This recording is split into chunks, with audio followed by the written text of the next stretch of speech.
everyone, welcome. And we're so excited to be here today with an award-winning author, Chandler resident, friend Al and Veronica. Thank you so much for joining us today to talk a little bit about some of the work that you both have been doing. You're here in celebration of Hispanic Heritage Month, Chandler's month-long celebration, Contigo. We just want to highlight all of the great stories and all of the great work that's being done in our community. So thank you both for being here. Thank you for having us. Thank you so much. Al, can we start with you? Can you share a little bit about this legacy journal right here? Yes, thank you for inviting me. I started writing back in 2008, and I had this cosmic moment, a light bulb moment, where I said, you know, Mom, I'm going to write about our Tamale, all this celebration that we have every year. And so I wrote the book, Sofia's Awesome Tamale Day. And then from there, I wrote several other books. And then from there, I decided to write a story about Veronica and her family and her 3 generations of inner strength. And that's when we're here. And by this time, I was going to do a lot of readings. I was going to classrooms. I was invited to do presentations and festivals. And the one thing that people always came up to me and said, like, I have a story. And they identified with me about telling their family legacy. And I encourage people that you need to write your legacy. You need to write your stories. Mm-hmm. And I would talk to them later, and they still hadn't started. So I go, what could I do to help people get started? Mm-hmm. And that's when the Legacy Journal was born. And so what it does is it really helps you to talk about yourself. You know, typically there's 5 generations. There's your grandparents, your parents, you, your children, and your grandchildren, and it grows. And so typically the next generation is not going to know too much about your great-grandparents. And so that's why I encourage people to start writing about the person they know the most about, and that's themselves. And so that's how the Legacy Journal was born.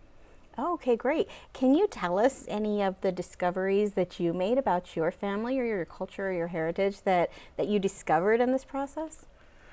Yeah, after my father passed away, he was the last of his family.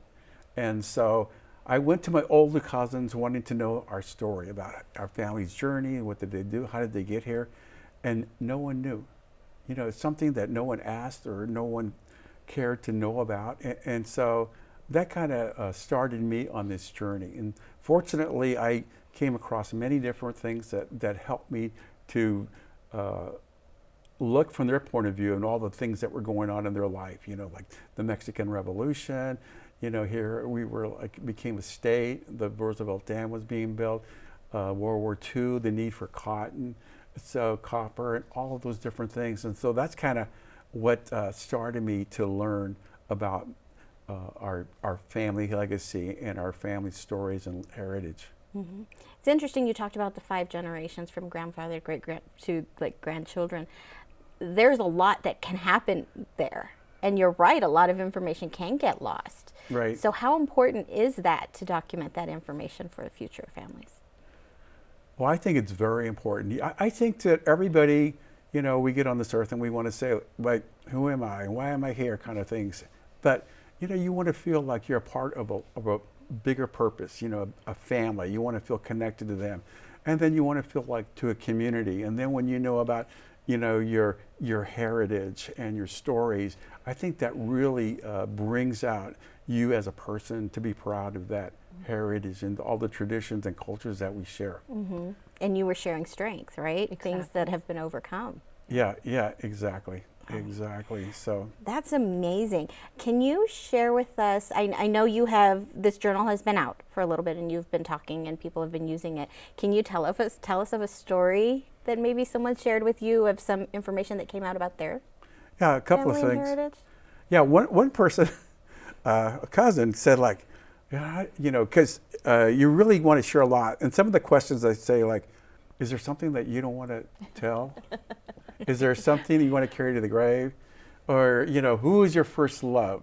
You know, and here you're married to this woman. Who are you gonna say? You know, so there's a lot of questions that, you know, you're concerned. So, but my one cousin said that he found out that he fathered a person a young girl when he was in the Army, and he had no idea.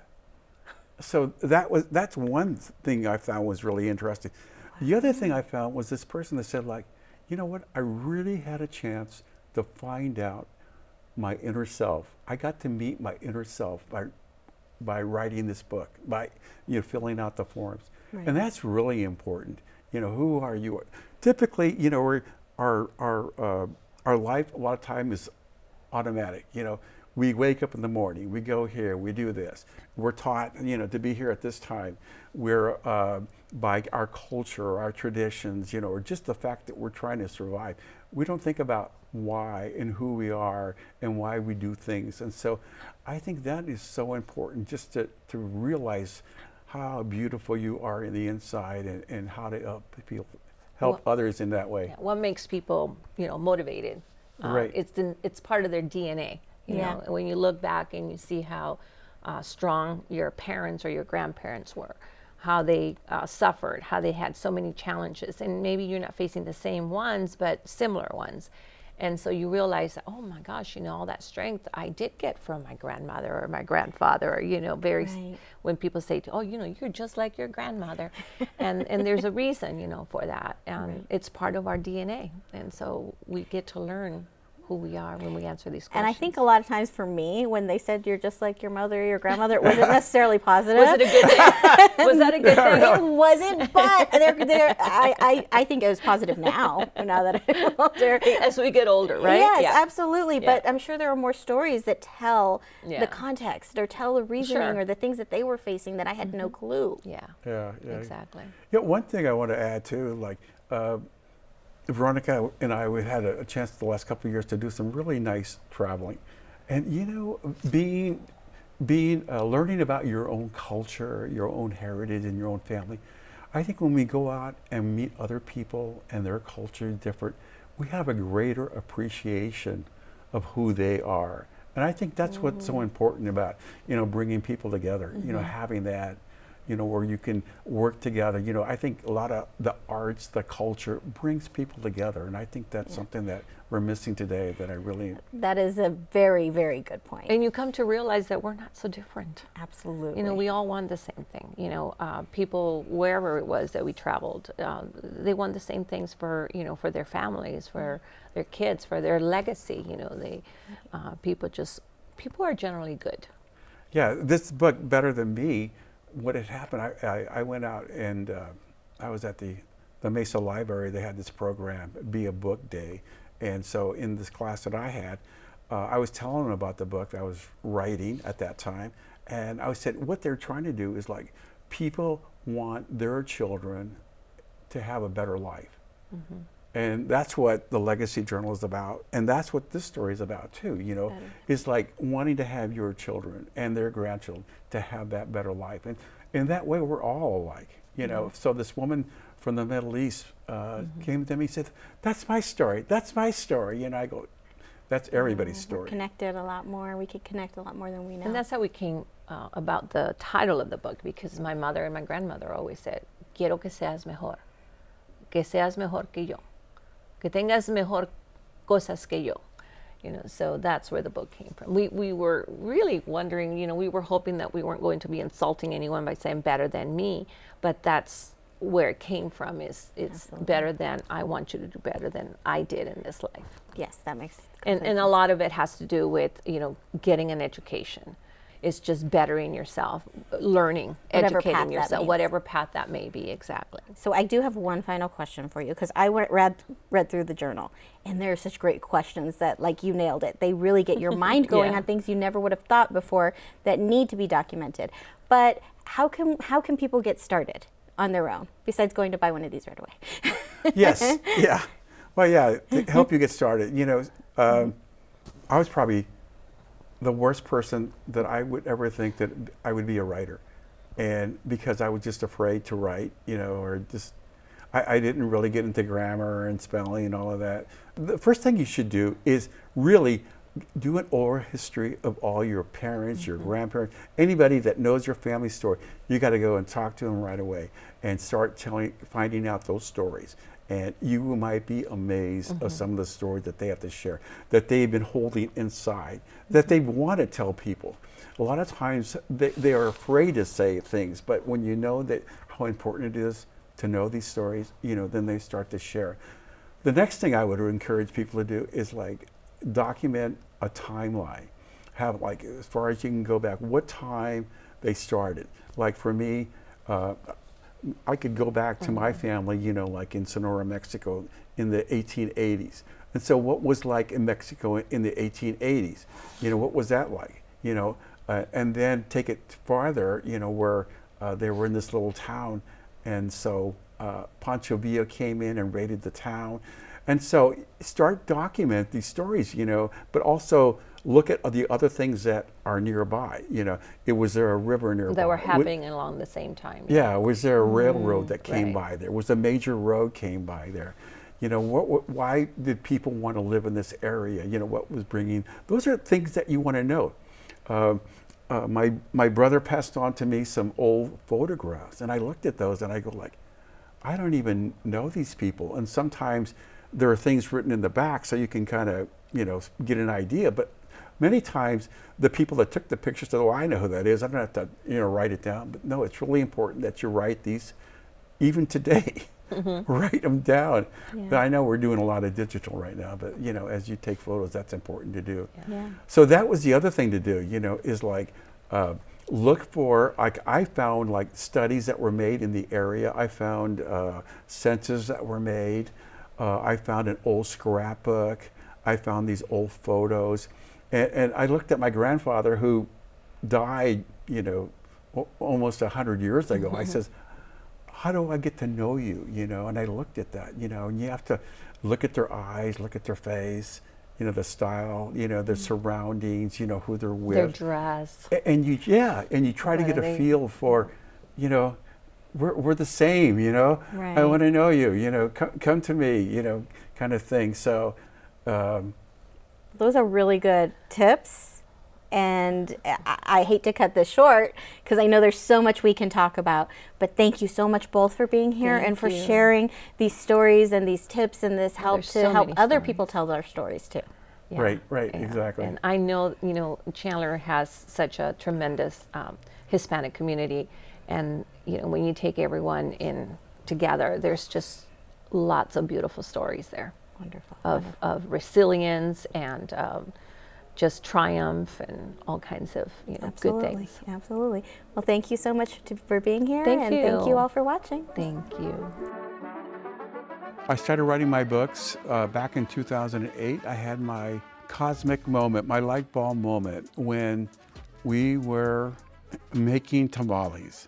And I decided, Mom, out of respect and to honor her, I said, Mom, I'm going to write a story about our time making tamales. And she looked at me and smiled, and she gave me a nod in agreement. So that's how this whole thing started.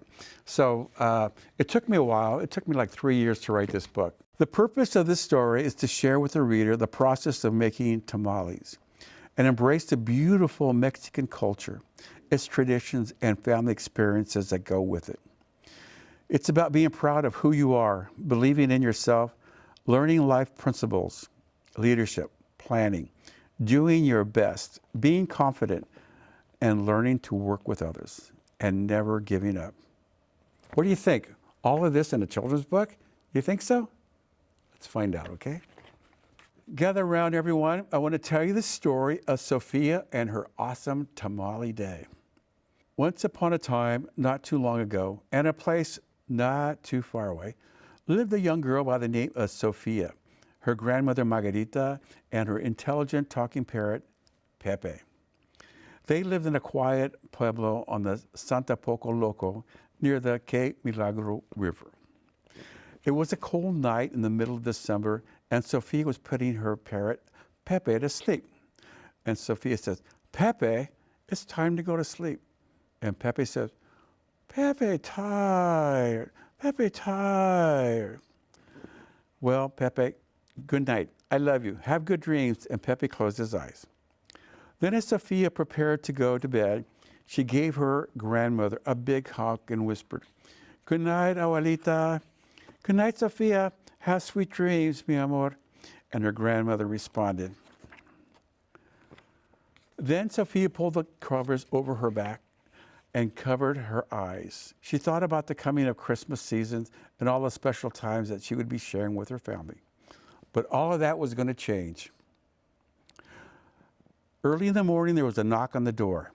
Someone from a nearby pueblo came to bring Sofia the message that her grandmother's sister was ill and she needed her help right away.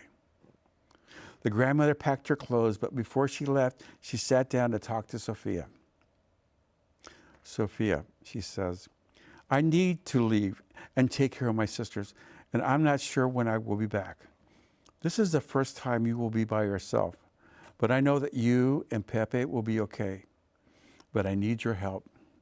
Christmas will be coming, and our family is counting on us to bring everyone together to make tamales for the holidays.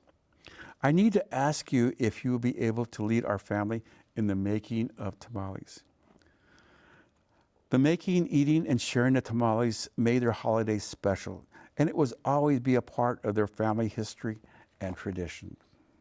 Sofia knew how important this day was for the family, and she said, yes, to her grandmother. Yes, abuelita, I will do my best. And Pepe said, do your best, do your best. Thank you, Sofia. I know you will always do your best, and I can count on you. Then the grandmother picked up her bags, and away she went into the morning light to go take care of her sister. Still tired, Sofia went back to bed with visions of tamales dancing in her head. She remembered the making of many tamales for the Christmas past. There was so much excitement with everyone talking, getting caught up in the latest gossip, sharing stories, and telling the same stories and laughing all over again. The children would be playing games and running all over, but by the time they were finished, everyone had plenty of masa all over them, including Pepe, who liked to squish the masa between his toes.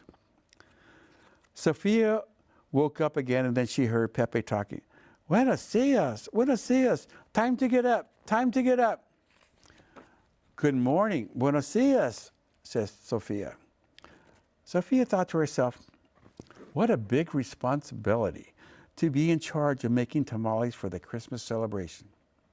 Her grandmother always made it look so easy, and everyone knew that her grandmother made the best tamales in the whole pueblo. Sofia started to wonder how her tamales would taste. Naturally, she wanted them to be the best, and she knew her mother and family would be there to support her, and that it would be a team effort. As she was thinking to herself, she said out loud, I need to make a plan. And little Pepe says, make a plan, que bueno, que bueno. So she sat down on the kitchen table and wrote out her plan. She could almost smell and taste the tamales as she wrote. And the very next day, she started working on her plan. First, she needed to let everyone know about the annual tamale party. So she called all the friends and relatives and invited them over for the weekend. And little Pepe kept repeating, tamale party, que bueno, que bueno. Of course, everyone agreed to be there. The twins, Vero and Molly, were very excited. They would be very anxiously waiting all year long because they were now old enough to help make the tamales. Plus, they enjoyed teaching Pepe new words. Second, Sofia needed to go buy all the ingredients. So she asked Pepe if he wanted to go to the market. He flapped his wings and says, go to market, que bueno, que bueno. So off they went with Pepe on Sofia's shoulder, her basket and grocery list in hand. At the market, Sofia picked up her hojas, masa, red chili, beef, and olives, making sure that she had just the right amount of ingredients so she wouldn't run out of things.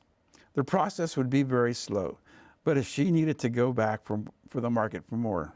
The plan was to make a lot of tamales, and since everyone needed to have plenty of energy throughout the day, she bought plenty of food, snacks, and drinks for everyone.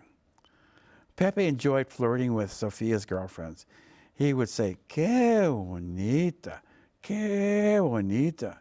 And then he would whistle, and Sofia would say, cállate, Pepe. On Saturday, the first day of preparation, Sofia's friends arrived, and they started by cooking and shredding the meat. They also prepared the red chili sauce and stirred the shredded meat into the chili. The smell of the meat cooking and the aroma of the chili filled the house. And with the windows open, everyone in the neighborhood knew that preparation for the tamales had begun.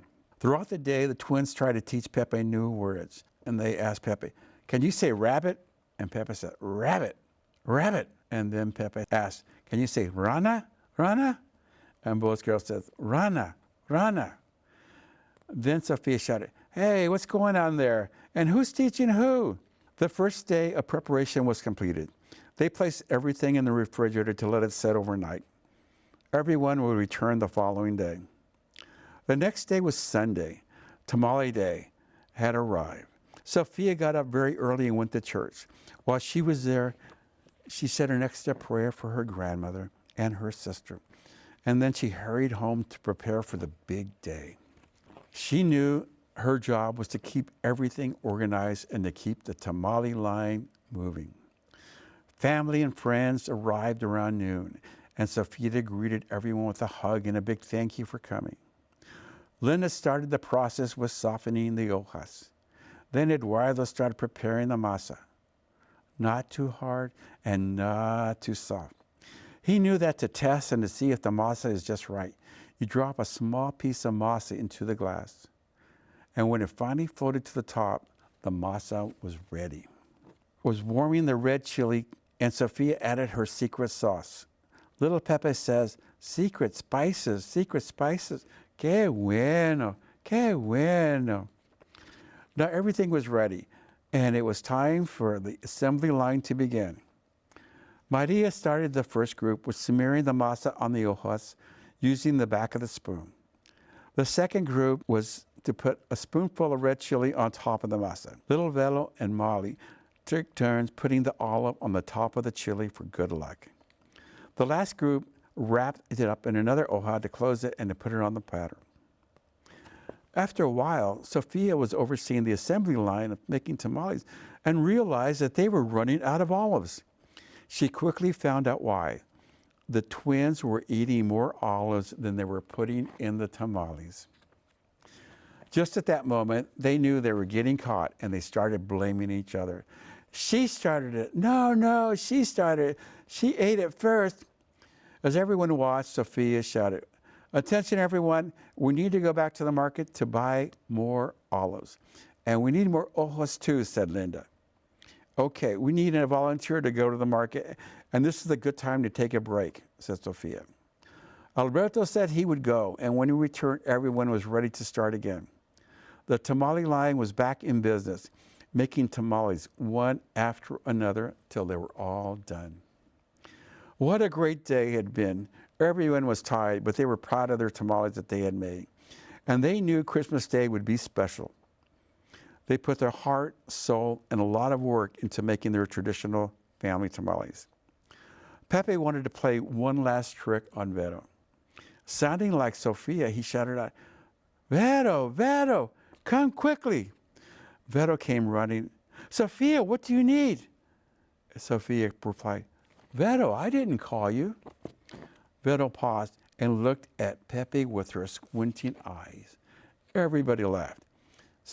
Pepe simply said, "Oh, Pepe, good boy. Pepe, good boy." And Vero stomped off, mad, frustrated, and teary-eyed. Before everybody began to leave, Sofia had an announcement to make. Her grandmother's sister was feeling better, and her grandmother, Margarita, will be home for Christmas. Everyone cheered. Sofia asked everyone to come back on Christmas Day to celebrate and feast on the tamales. Sofia told Pepe to say goodbye and thank you to everyone. By this time, Vero had had enough of Pepe, and she says, "Pepe, you talk too much. Cállate, Pepe, cállate." And Pepe responded, "Cállate, Pepe, cállate, Pepe." This made Vero really mad. She said, "Pepe, go to bed." And then Pepe replied, go to bed, que bueno, que bueno." "Come on, Vero, it's time to go home," says Sofia. Pepe repeated, go home, que bueno, que bueno." A few days later, Christmas Day arrived. Sofia was very excited to see her abuelita. and she ran and gave her the biggest hug. She had missed her grandmother, and her grandmother had missed her too. Sofia started cooking the tamales, and one by one, everyone arrived. Sofia could tell her family was hungry, and they could smell the tamales cooking. Sofia was wondering, hoping her grandmother would like the tamales that the family had made. Finally, everyone gathered at the table. All the eyes were on Sofia's grandmother as she removed the husk and tasted the first tamale. Everyone could see she was savoring every bite. Slowly, she took Sofia's hand and looked at her and says, "Que sabor! These tamales are delicious. Sofia, I am so proud of you. I knew you would do your best in continuing our family tradition, and that's why I chose you." Pepe says, "Que sabor, que sabor, que bueno, que bueno." Everybody laughed and nodded in agreement as they started to eat their own tamales. Sofia was happy that everybody was together and enjoyed reading them. Sofia had done her best in continuing their Christmas family tradition, and she thanked everyone for their love and support. Sofia was especially happy because she had done her best, and her grandmother were proud of her. This was Sofia's awesome tamale day, a day she will always remember. And Pepe cheered, "Que bueno, que bueno." You know, what's really interesting is that I read this book to one class, and then afterwards I went to another class to read. So that first class went outside, and they were in line to go, I'm not sure, to recess or to eat. But anyway, they were in line, and then I come walking after reading my second story, and they see me, and the whole class looked at me and turned and said like, "Que bueno, que bueno." That is the power of the book, and that's part of our tradition. So I hope you enjoyed the show, and I have other books here that I'd like to read at a later date, but please contact me if you have any questions, and thank you, City of Chandler, for giving me this opportunity.